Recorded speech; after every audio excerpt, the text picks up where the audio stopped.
Hi, everyone, and welcome to the Friday edition of First Look. It's April 20th and TGIF. Meanwhile, coming up tonight on the CBS Evening News, we're going to update you on the situation with Attorney General Alberto Gonzales. As many of you know, he endured some pretty harsh questioning yesterday when he testified on Capitol Hill, and he seems to be getting in more and more trouble, although the White House continues to defend him, although Republican senators are starting to come out against him. So his hold on his position seems tenuous right now, and we'll let you know what the latest is on that story. We'll also continue to update you, of course, on the Virginia Tech shooting story.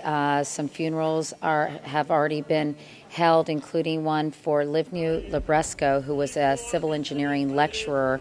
I actually rode on the flight from Blacksburg to New York with his widow, Marlena, and it was absolutely heartbreaking to hear from her. He was a Holocaust survivor. He is the man who barricaded the door so his students could escape, and they then sent Marlena emails that described her husband's final minutes. So it's obviously very heartbreaking. He was buried in Israel today.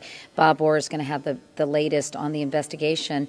There were more than 100 rounds fired when this rampage took place, so we'll take a closer look at that. And apparently the Virginia Tech band is serenading some of the kids who are still hospitalized, with many of them with multiple wounds. So that's a pretty heartbreaking story as well, and heartwarming, I think.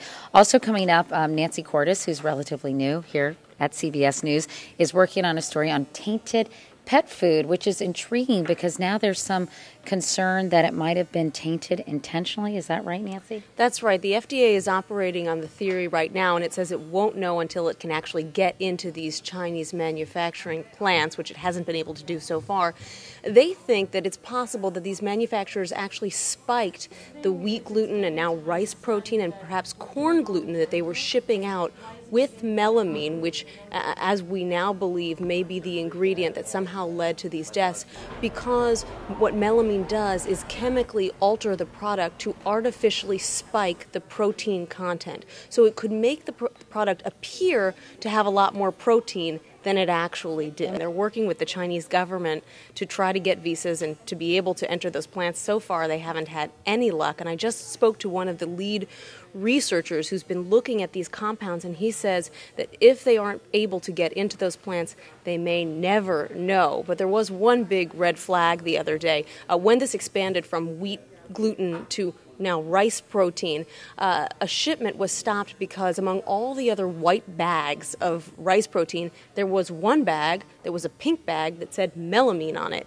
and it had rice protein in it. The company said, oh, well, one bag broke, so we put some rice protein in there, but what were they doing with bags of this hazardous product right there in the plant? So the plot thickens, right? Really, I mean, it's really kind of a mystery, isn't it, as to how this happened in the first place, and obviously a lot of very distraught pet owners in the process. All right, Nancy, thank you very much. By the way, Nancy is wearing Hokie colors today in honor of Virginia Tech, which is nice, maroon and orange, so that's a nice touch. But you didn't go to Virginia Tech, did you? I didn't, but I heard that today everyone's wearing Hokie colors all across the country. So nice? I looked in my closet and I said, why not? Oh, that's a color combo I hadn't thought of before. Yeah, well, I'm sure they appreciate your solidarity, because it continues to be a very hard time for all those students and that whole community.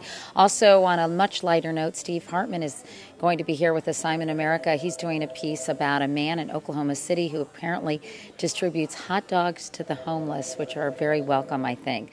And I think that wraps up this edition of First Look. We have some other great stories we're working on as well, but we hope you'll join us tonight on the CBS Evening News with Nancy Cordes and Katie Couric. And in the meantime, we hope you guys have a great weekend as well. See you later.